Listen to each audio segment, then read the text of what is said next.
Okay then, this is a picture of a dollar bill. It's the bill under the U.S. currency that has the least importance, the $1, when it comes to monetary value.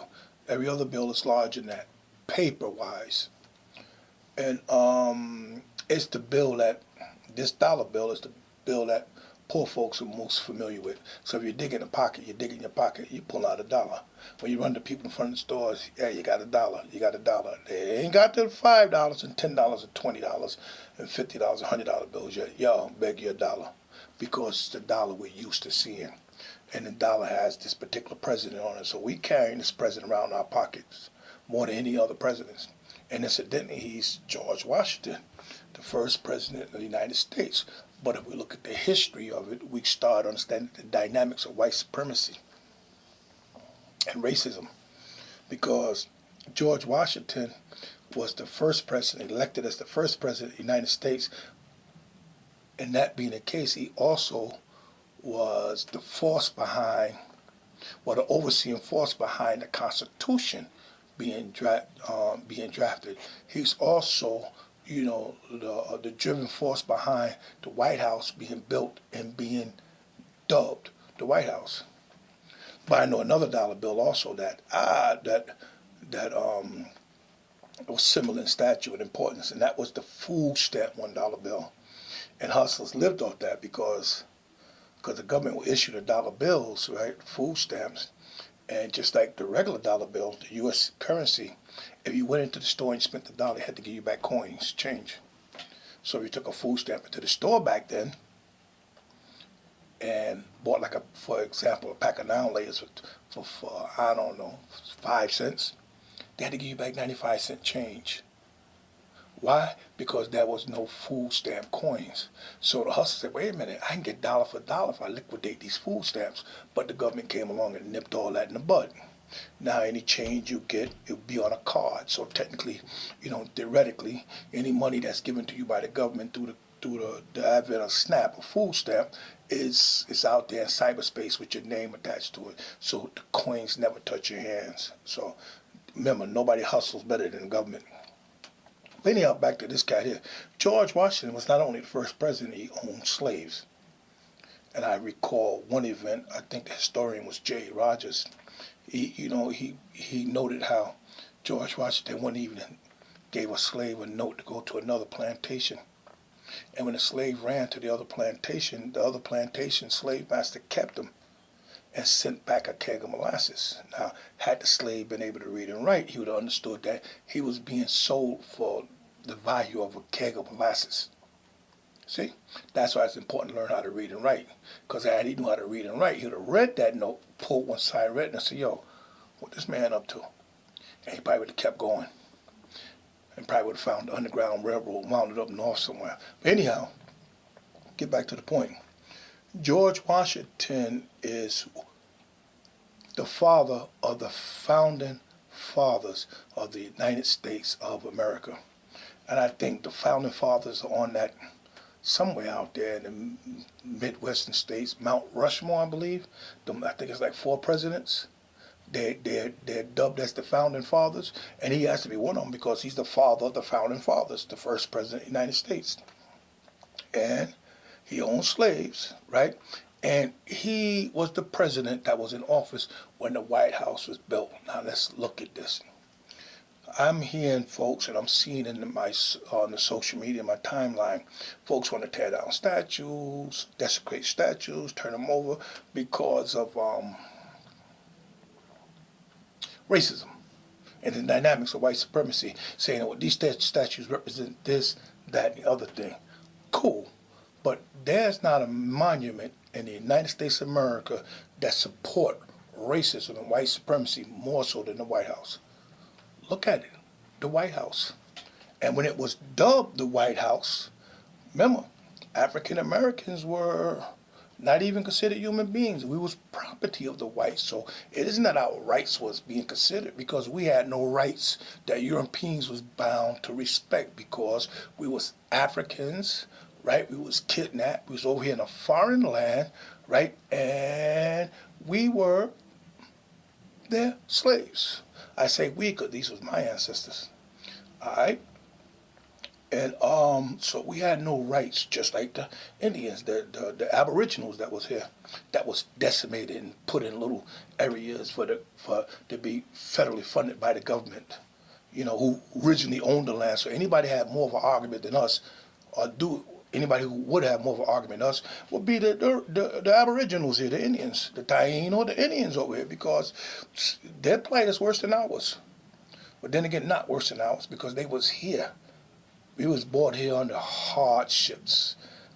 When I think about seawater and sharks, I can't imagine how many of my ancestors was thrown over or just jumped out, hoping that they could swim back to where they come from.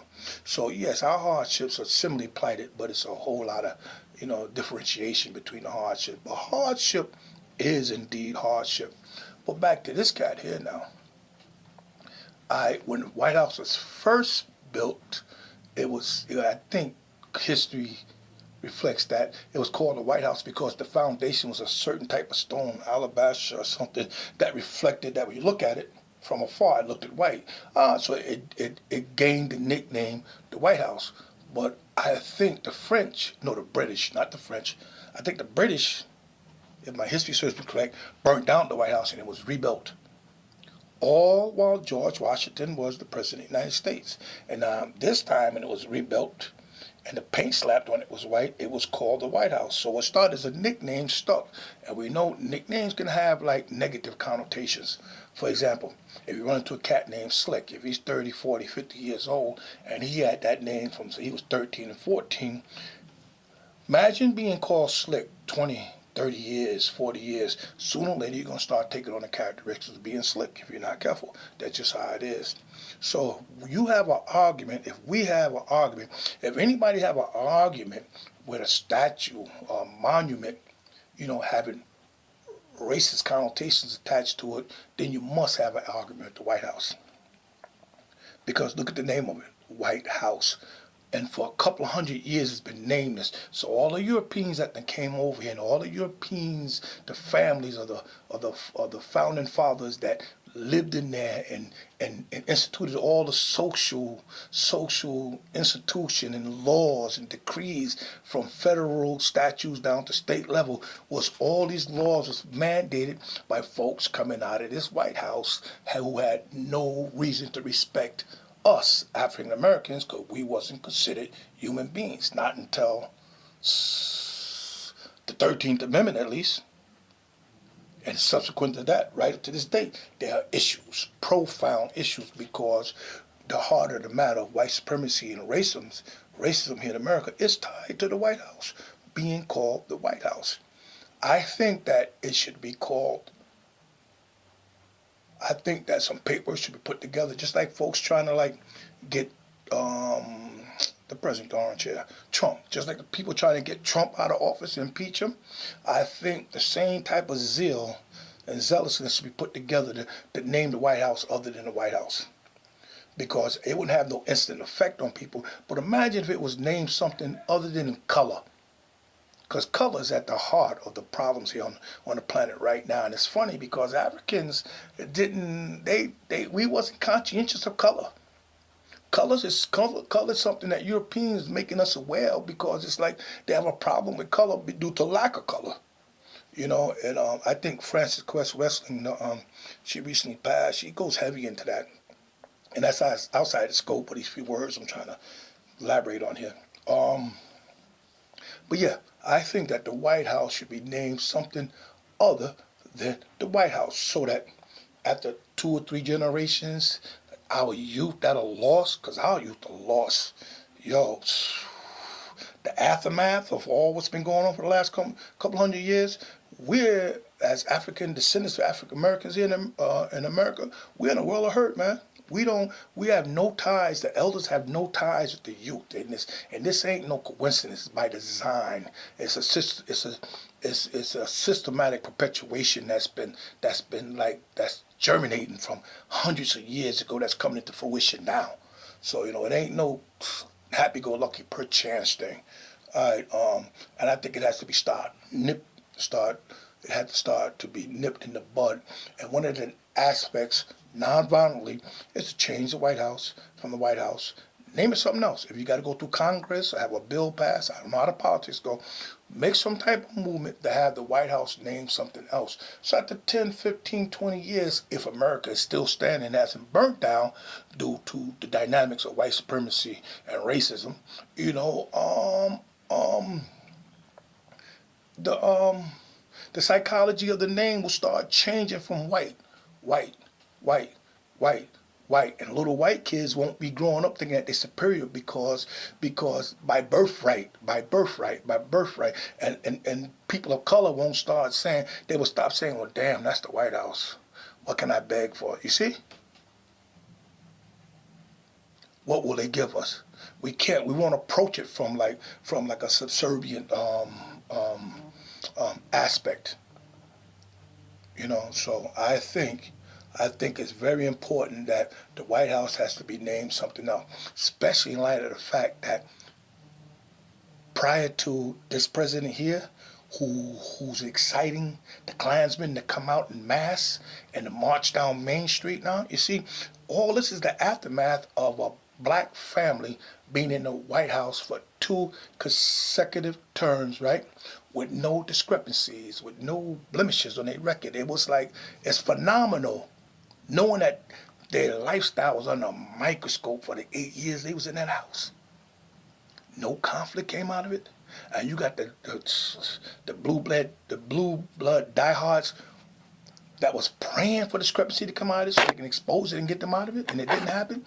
So right now, this is the aftermath of all that, and just by virtue of the fact that a first family of color was in the White House, that's supposed to help support the argument that, okay, boom, other folks can get in there now. So take the white out of the house, man, and just make it the house, right? Because remember, this is supposed to be the house where the president, who supposedly is supposed to be the most powerful man, according to American history, whoever's the president of the United States is supposed to be the most powerful man on the planet. Why? Because politics dictate that the United States police the world. All right? I mean, really look at the ramifications here of the White House being the White House. I think the name should be changed to something other than the White House. And please, take color out of it altogether, because too many folks are hung up on color, man. Take color out of the renaming of it altogether. So if you're going to cry out against a statue, cry out against the White House. Look at the history of it. Go back to when only way we was allowed in there is if we had a mop and a bucket in our hands, okay? Being obedient. All right. Now, look at war we went through with civil disobedience and this, that, and the other thing. Now, it's getting crazy now, and some things have to start being done now because we don't know when that panic button is going to be hit, And it's a panic button out there that only certain folks have the rights to even have to raise their hand to vote for it to be pressed. And I guarantee you, it ain't us. All right, so we got to diffuse this, man, from multiple levels. And I think, like, historically, and for the classroom setting, the White House should be named something else. If you diffuse the White House being the White House, you start diffusing a whole lot of other issues that's making one race superior and one race inferior. Now, to go back to J.A. Rogers, he did write a book, From Superman to Man. It was a porter and a senator on the train. By the time they got off that train, it was like an overstanding that was tabled that prior to the train ride you thought it had been impossible. All right, George, nothing personal. I know you're on the dollar bill. I know you're our first president. You understand? I understand that you're the force behind the Constitution being drafted, and you're the umbrella under which the whole dynamics of the White House came to be the White House. But yo, man, that's your history. All right, it ain't my history. No disrespect, but that's your history. And your history's had its foot on my neck all while my family's been over here now. Now it's time for some change. Okay. All right, let's get this together.